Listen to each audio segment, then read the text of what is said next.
Let's try that. And reboot.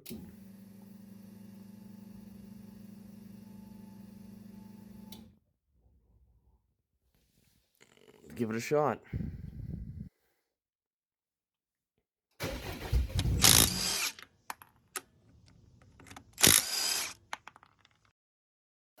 We're going to take a little bit of a break from wiring to do transmission fluid. And we're going to do that now because my container was just like a waste oil container that I had laying around that was unused, and I could get Gear 300 out of a 20 liter from my tuner actually. So before that overflows, we're going to use a transfer pump to pump this right directly into the transmission from the top, which is the normal way to fill it anyway. I already confirmed that the transmission was empty. Make sure that you can see all of this. So before that overflows, you should see fluid coming up through our lines here. Yeah, this is not a very good pump. Should check the level. Ooh, oh no. Oh, I did not mean to do that. Dry. Okay, we are not making that much progress. We've done maybe a liter. Oh man. Okay, this is gonna take some doing, but we're just gonna keep doing. Now what, Matt? Don't know. I guess I'm kind of feeling like doing mechanical stuff right now. Might as well attempt to bleed the clutch. What do you think, Chuck? Yeah. Yeah, maybe we'll do that, huh? Kisses. Good boy. Okay. Alrighty. I think the easiest way to bleed the clutch is going to end up being pulling the... Oh geez, a bad glare. What is the deal? Pulling the slave cylinder right off of the transmission and lifting it up, because the nipple is like currently the lowest possible place in this whole system. I'll show you. Right there. Can you see it?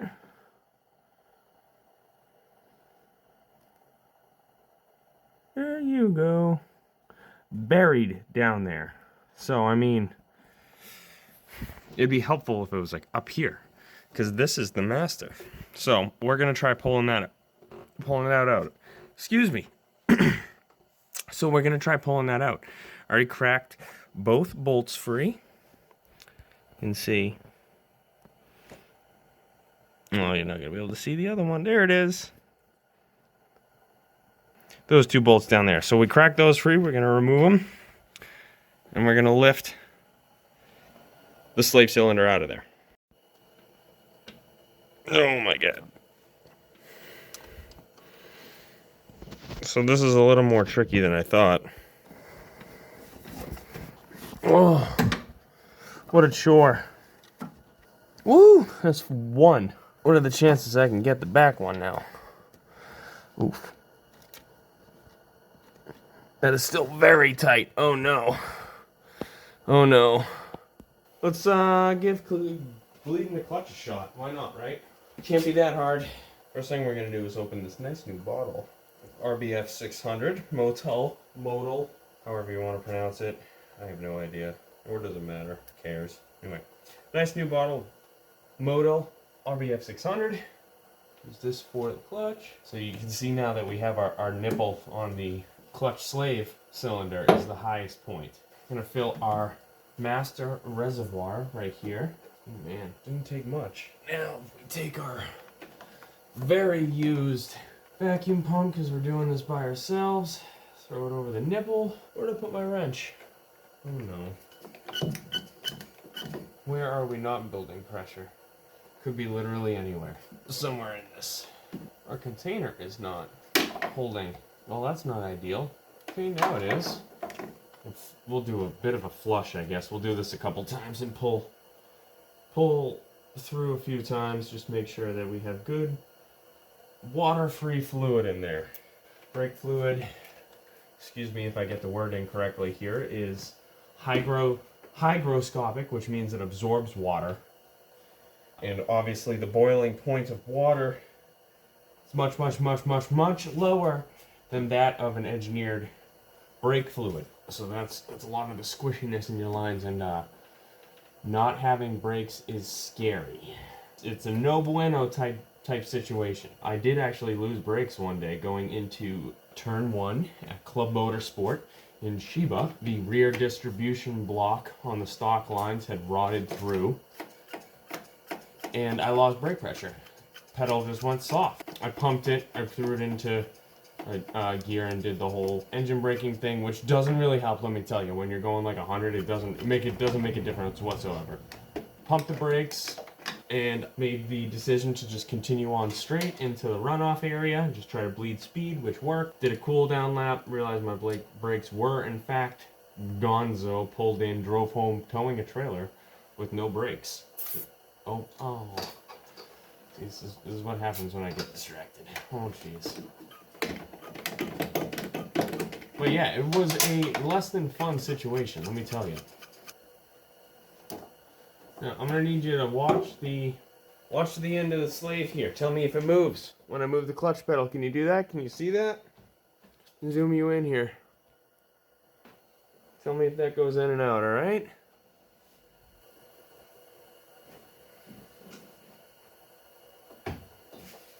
Well, you guys didn't do a very good job of telling me. I had to go back and pause the whole video and look at the footage and everything. Well, we're gonna work the pedal a couple times, and then we're gonna bleed it, we'll say 2 more times, and then call the clutch pedal good enough and reinstall it. The color of the fluid that is going in is significantly lighter than the color of the fluid that is still coming out, which is why I kind of want to continue doing this. Because this is Shiba's old clutch, so I mean, the fluid was spanked, I can tell you that.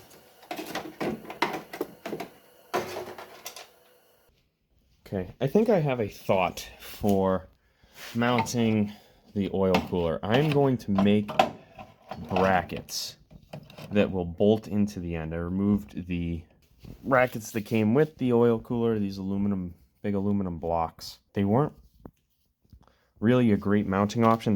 This whole setup is actually, well, the core is the core, but the kit that I got was actually a used kit for 2015 plus STI.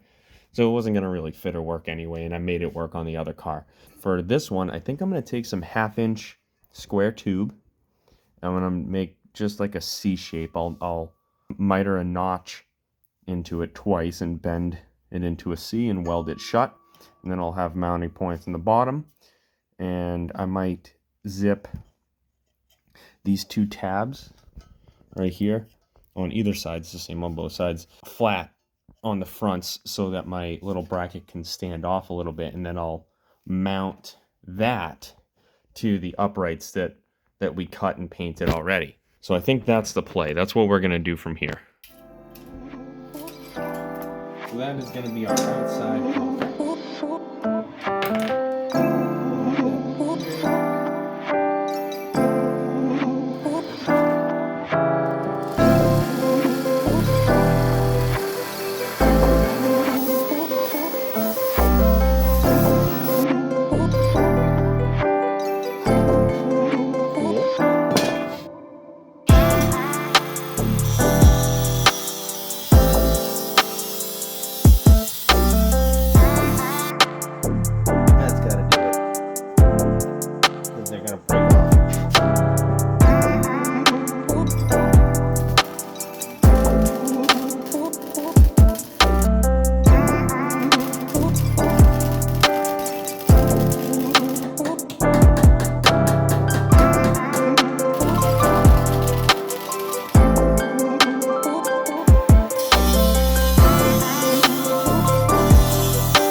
Progress has been made. I have mounts on both sides, looking pretty good. The only thing I've done is mark the hole centers, so we're gonna drill those out. Just drill some pilot holes. I don't know exactly what size they're gonna need to be, so we'll just blast them in anyway. Have a couple mounts. That's nice. So we will clean these up a little bit. We're gonna throw some primer and paint on them, just like we did the uprights. I guess we'll move on to the next thing while it dries. Okay, paint is dry. Bolted our mounts to our uprights here. Nothing is connected to the car. We just threw some hardware in it, just drilled some holes. Blasted that all together. Not really any big deal. Now what we're going to do is mount the uprights to the core support itself. So we have a bolt here that's going to be holding this one in, and we have a spot marked out down here where the old middle support was located. Same thing over here. We're going to do this one second. So we're going to weld this bottom in, bolt that together, undo these bolts here so that we can pop this guy, pop the oil cooler out of place. We should be able to install and remove it without, disassembling and ripping apart the car that's going to be welded together. That's the goal. So let me put you up on a stand and we'll quickly blast that together. Got to bring the dog inside too.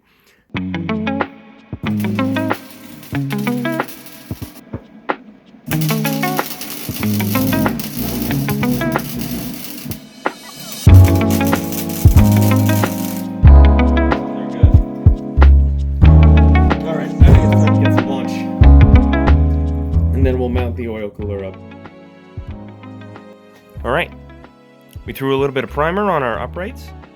Looking pretty good. We'll wait for that to dry, throw a little black on it, mount the oil cooler. Right now, I think we're going to run out to the grocery store and grab some distilled water, fill the radiator. Once we get the oil cooler mounted, then we can fill the engine with oil. And then we're going to connect up the ECU and I guess try to program it. Not much else after that, really, till we're able to start it. And that is going to be the ultimate goal for today. Which is a pretty big goal. I'm pretty excited. If I can get that started, that's pretty huge.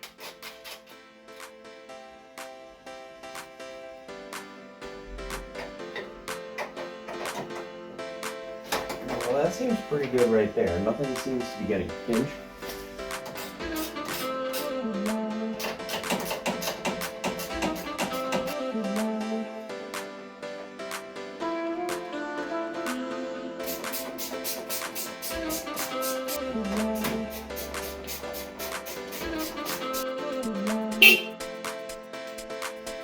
See if that works.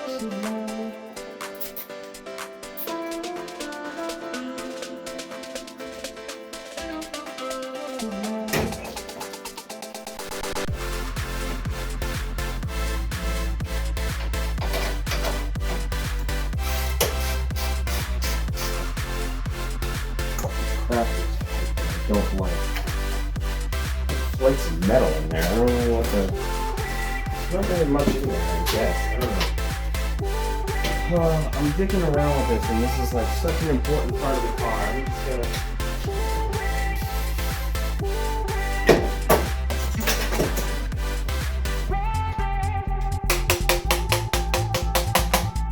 I don't really know what's better I can get than that, honestly.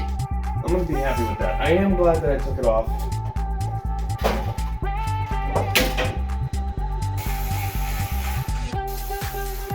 Now, I'm not entirely sure what these clips were for, because they're not on Shiba.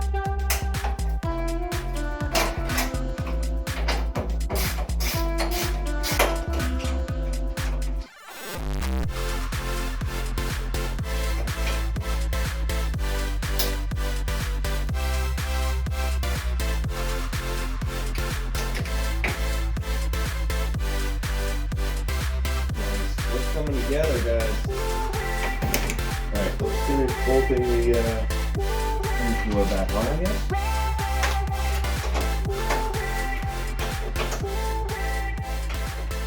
Woo! Progress is being made, right? This is pretty crazy. We almost have a complete car. And actually, we're going to work toward continuing to complete the car right now. I think the next step in getting this car closer to actually starting is to add coolant. We need to add coolant and oil. I'm going to add coolant first. I'm going to show you my procedure for adding coolant and kind of how I go about burping it. I don't have any special tools at all, like none. So we're going to go through that whole process. First thing I'm going to do real quick though, is check and just make sure that, and I also want to check, wanted to make sure that the lower radiator hose was on there and nice and tight, and then I also want to make sure that the radiator drain plug is also on there nice and tight, because that's the last thing that we would want. That should do it. I'm glad we checked that. Okay, I'm just gonna be using distilled water. This is a track car. I'll probably be flushing it more than once. I think I kind of want to replace the radiator at some point in the near future, so we'll need to flush it anyway. And if I gotta pull the engine, I'm gonna drain it all anyway. So distilled water is a lot cheaper than Subaru coolant. So cap off of expansion tank, cap off of the radiator. I am just gonna very carefully fill the radiator. There we go. Took almost 2 gallons. I think the dripping currently that we have to clean up is just some spillage. Should stop. I mean, I did spill a lot, yeah. But, like, my radiator was entirely fine for multiple track seasons. It was fine when I pulled the car into the... Oh, that would be problematic. We're going to keep going anyway. We want to start the car. And then you can start just working the upper radiator hose a little bit. Get some of the air bubbles out of the whole system. I'll just squeeze it quite a bit. For quite a while, too. Carefully, and you'll see the water level drop in the radiator if you get some of the air bubbles out. At this point, oh geez, see, a little too much pressure there. Cap the radiator, move on to the coolant expansion tank.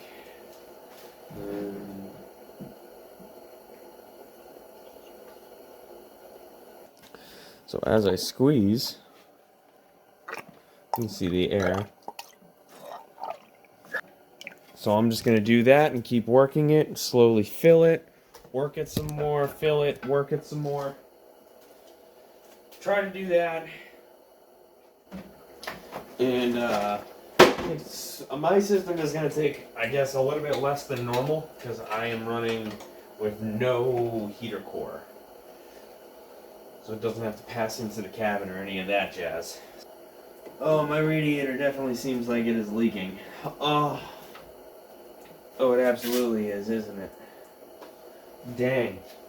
Yeah, so there's definitely leaks in our radiator. That is big unfortunate. Well, that stinks. Let's throw a little bit of oil in the car. I do plan on changing the oil again. I'm just going to use this because I have it. Okay. I remember to tighten the drain plug and stuff, right? Oh, Jesus. Cool. Oh, we don't have any fuel. So that is just going to piss out all over the place. Great. Oh, well. Well, I mean, we filled it with oil. We could see if it cranks, right? That's kind of scary. Oh, jeez. All right, we're gonna do it together. I'm gonna try turning it over now. All right, be careful. Ready, Mr. Charles? Well, that didn't work. Nothing. Why did I get nothing? Okay, so well, that was very uneventful. What did I do wrong? What did we do wrong, Mr. Chuck? That's not good. I think we're going to have to look at the circuit a little bit. Okay, upon further investigation, the trigger wire wasn't on the back of the starter. So I'm going to try to connect that now. Now if I come in here, this is a big moment, Charles. This is a big, big moment. We click power back on again. Should get the engine to roll over. 3, 2, 1.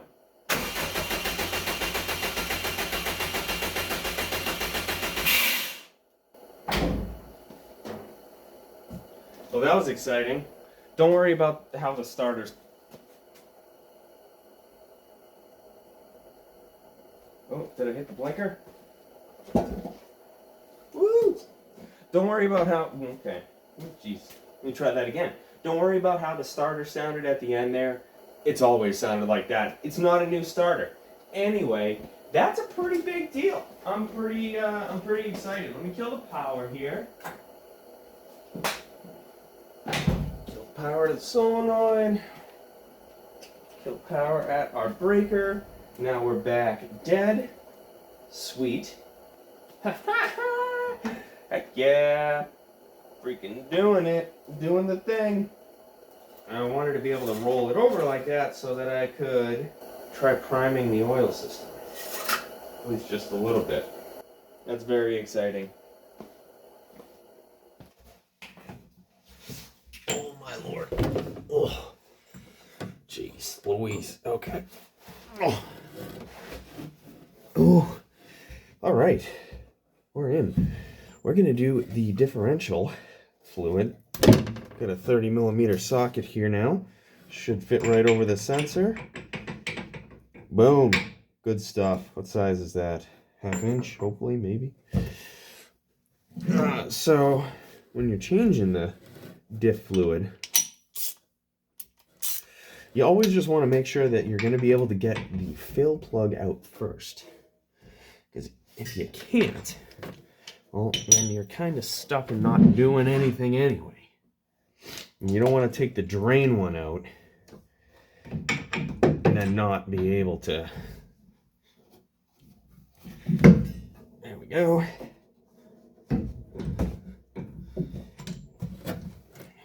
Crack that guy free.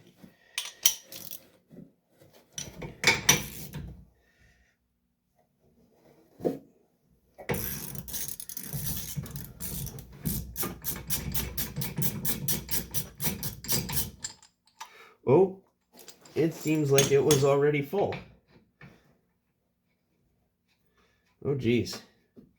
Did not know that. Oh, lordy. Okay, well, brand new gear oil, at least. Straight from Subaru. We are going to replace it anyway, I guess, though. So, let me grab a drain. We're going to be replacing this with some Motul Gear 300. Jeez, I got just oil all over me now. All right, let's try this again now. We got our drain here. We're gonna go. Jeez. I guess with the drain plug. Wow.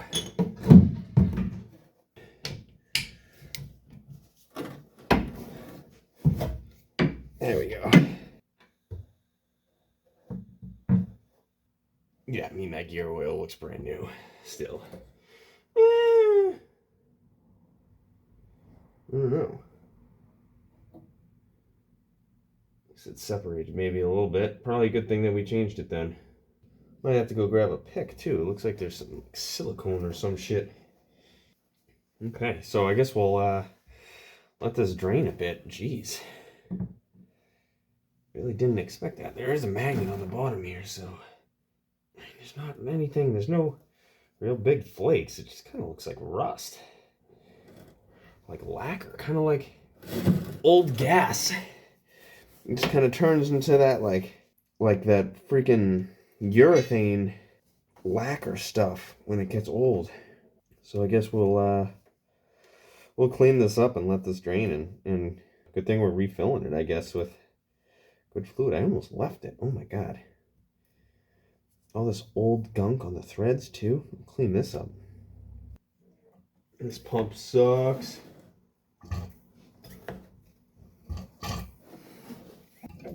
This pump is just brutalness.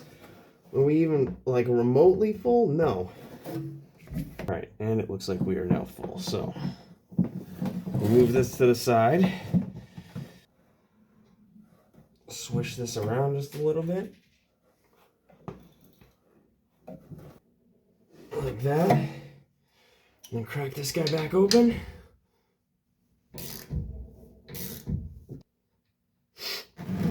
And then we just have to fill it one more time after this.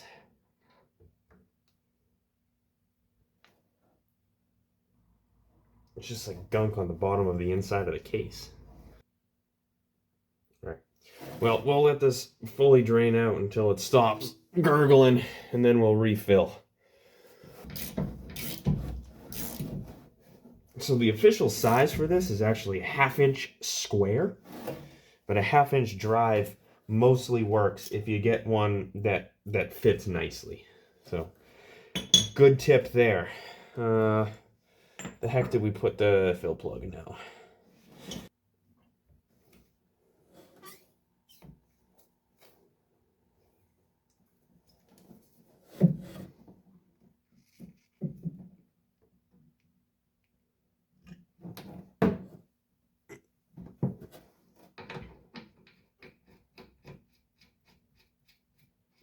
Just like that. We are good to go with the diff fluid.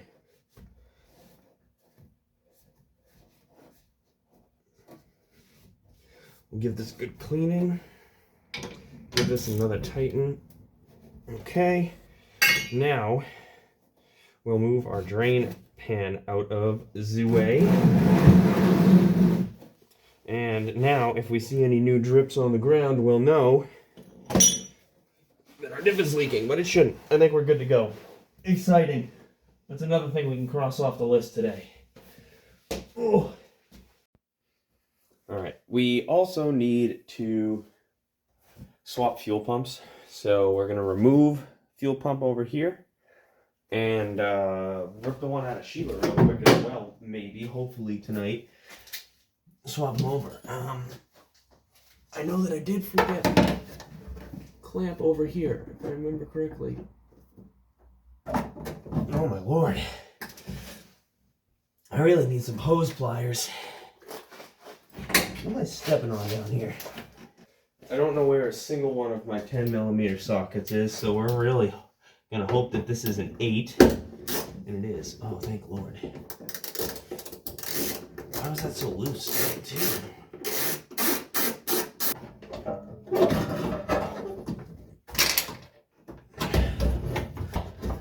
It's been so long. How does this thing come out? It comes out that way, okay.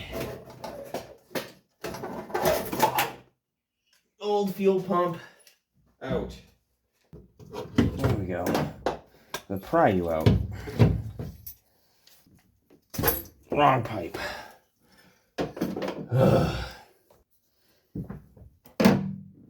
Or do we just want to reuse this? This seems like it's a whole other different, better design. If I remember correctly, I actually got this one off of my 04 WRX. It has this little clampulator area for the fuel pump. This little bottom piece is rubber instead of this hard plastic one. So I mean, all we really did here was, there we go, swap gaskets, but that's okay. Before we drop this guy back into the tank, I think that we should try to set the fuel level sensor. So we'll grab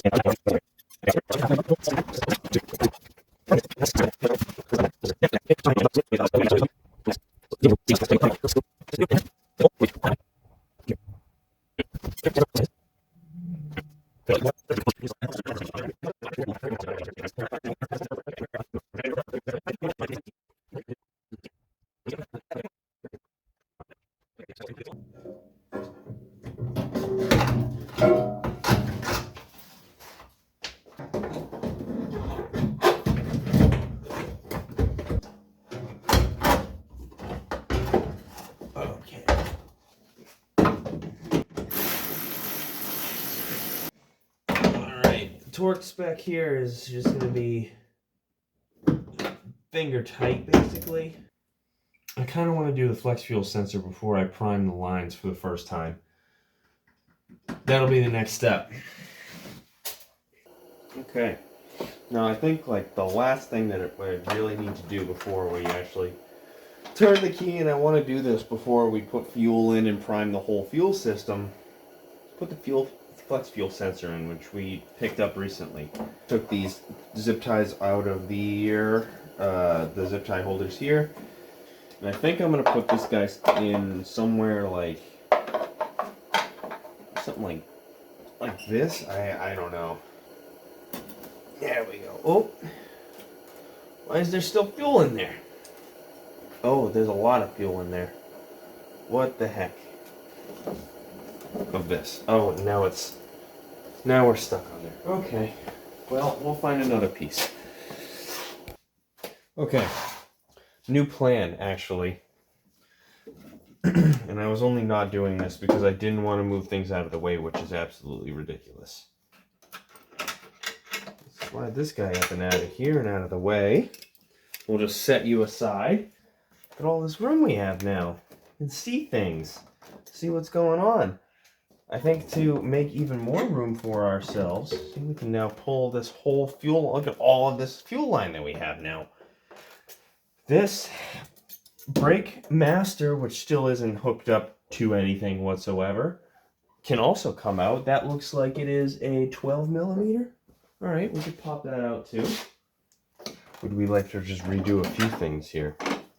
Would that make everything easier if there was just all kinds of less everything in the way? Okay. Oh, my hands are so dried from all that gas. It's like in my nostrils. All right. I still don't really know where I want it. Where does this thing sit?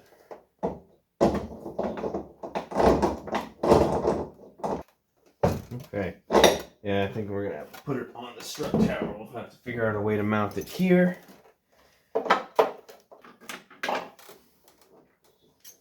Okay. I'm going for it. I gotta make a decision.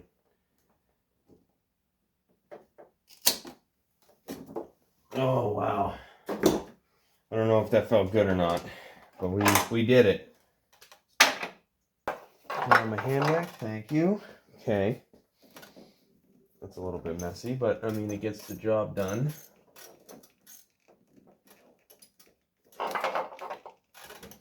Cool. Now, we do need power and wiring for this as well. We need a power, a ground, and a signal wire. I believe that we can steal it from one of these two, and I'll de-pin, and I'll pull the wires back to here and make a new little mini harness that'll branch off, and it just goes right underneath the fuel filter there. And then blue, which would be pin 7, which is the one right before it. So, if we go into the cabin real quick, theoretically we should find a blue, yellow, blue, and sticking with the left-hand theme, brown, yellow, all unused. So let me go check for that. And then TGV angle, left hand, brown. There we go. We got our 3 wires right here that we can use. Good stuff. Nice. Flex fuel sensor has been added underneath the hood. Alright. Well, of course I ran out of storage. Got that final power wire buttoned up. So I think we should check the software and make sure that the ECU can see the sensor and that we didn't mess anything up too badly. There, let me log in right quick. Holy balls. Okay. So, if we... Nope, that's off. That's right, we're not plugged in. Oopsies. There we go. Now let's try it. Okay. Where is flex fuel? I'm not getting anything. Why is that? Shouldn't I be reading something?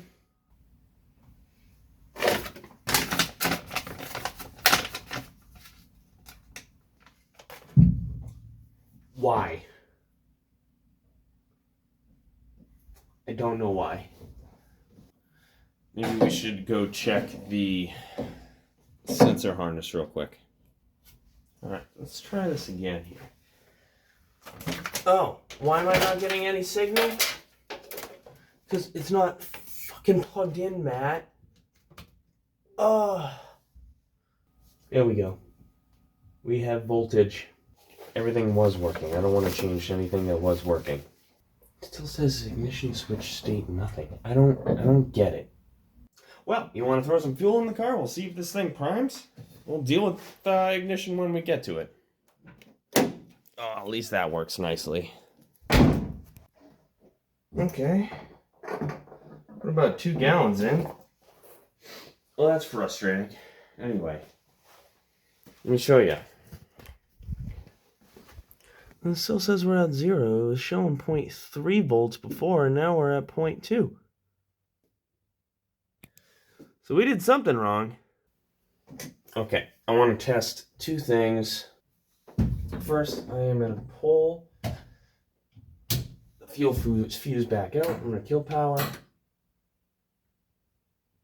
Alright, we're good. Radiator fan relay didn't lose its mind. Put fuel back in. Here we go. This is the big moment. We're going to see if we have just a fuel explosion. Why do we have nothing now? What is the deal? Why is this not working now?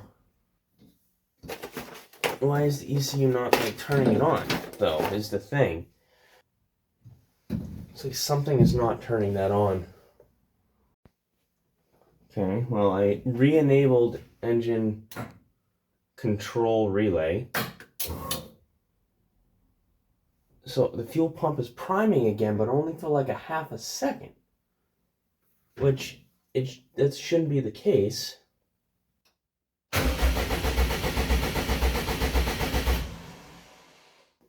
I hear drips. What do we think that might be? There's nothing dripping. How do I get the thing to prime for longer?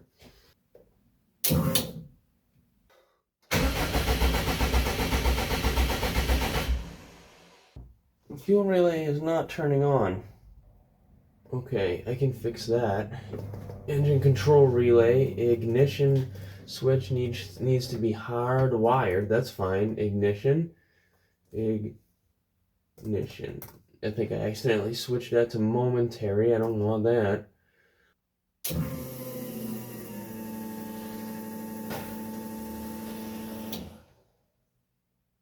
That sounded like a lot of noises, and it definitely primed for the correct amount of time. So let's go make sure that we didn't just make a gigantic mess.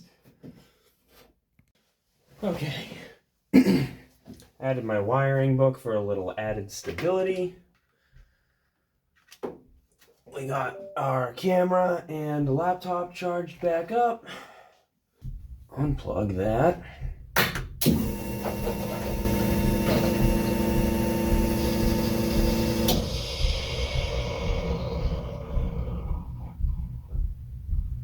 Cool. Okay. 5 errors. What's going on with that? Air conditioner, air conditioner, air conditioner. It is getting 12 volts though. But I should feel this relay with this is.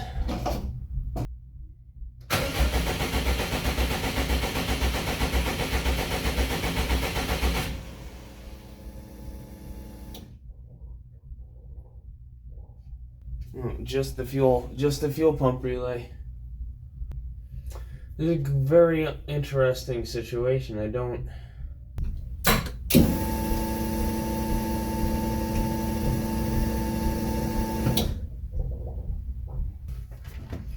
Like, I don't know if it's supposed to be trying to crank right now. What did I get wrong here?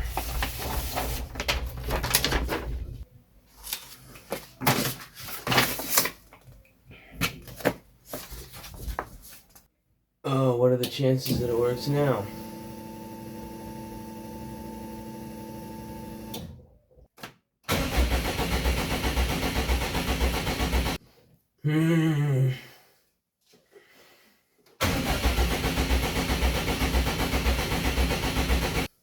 What does that mean?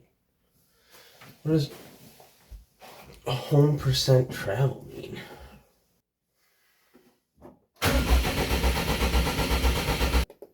What is percent home travel? What is this? Let's try that one. Maybe didn't like home.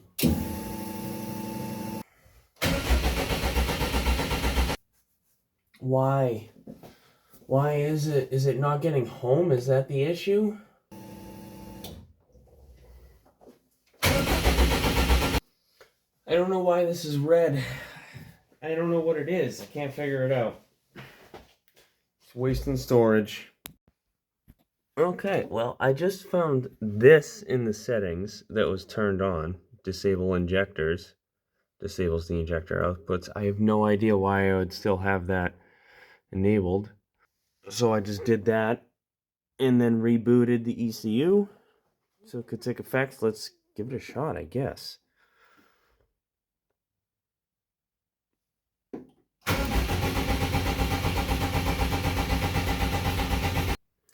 No. Okay, on to the next thing. Alright, I was just messing around. I don't think that we actually just even had fuel going to the engine. And now we have a bit more of an issue. It actually popped off. It smells like snowblower exhaust in here. Interestingly enough. Engine position error. No home error. Just interesting. And home tooth count error. So maybe we do actually have to use the other Subaru, which would be the model year 01 and up. EJ20. Let's try that. And reboot.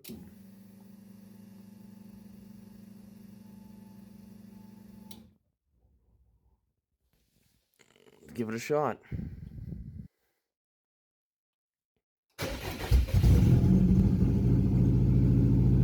Whoa!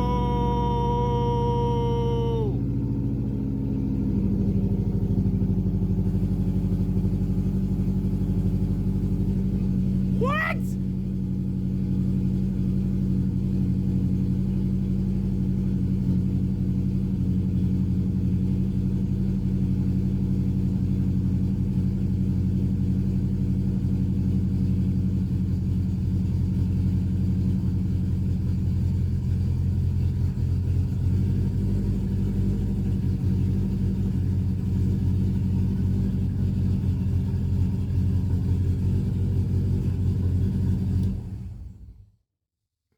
Okay.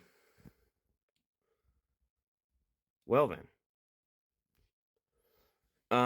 Pulling that out and killing power to the ignition wire, I guess did nothing, so we'll have to figure out a better way to kill power. The car just ran. Car just freaking ran. That's pretty amazing. What happened here? How come I don't have... Ooh. That's crazy. Okay. I'm still blown away. I had to pause the video. My wife was behind me. Actually, she saw the first startup, so that was pretty cool. And pointed out, I don't know if you guys could hear, that the radiator isn't doing so hot anymore. Again. In that same area. Right. Can you see it? No. Not gonna be able to see, but we're straight down in there. It's leaking, so that's all she wrote for that radiator. We are gonna have to replace. Pretty crazy. So I also tried pulling the ignition wire here that I have just like hardwired in. Didn't kill the engine, which was not ideal. So we're gonna try to figure that out real quick. Pretty crazy. Should we give it another shot real quick? I think we should.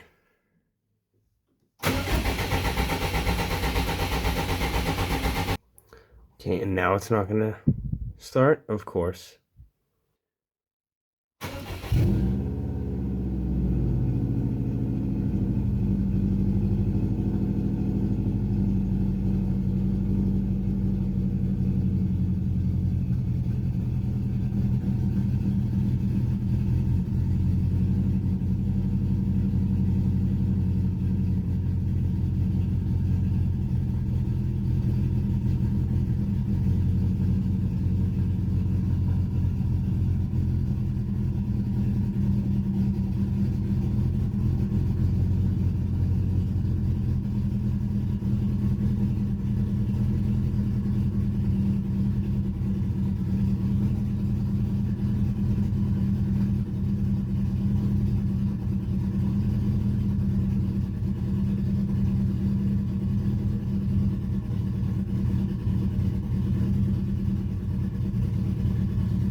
Cool.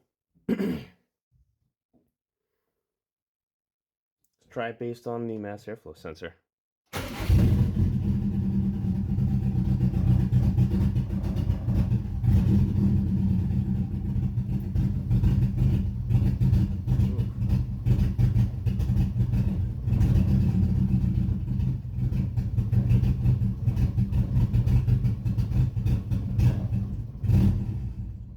Okay, we're gonna shut it off there.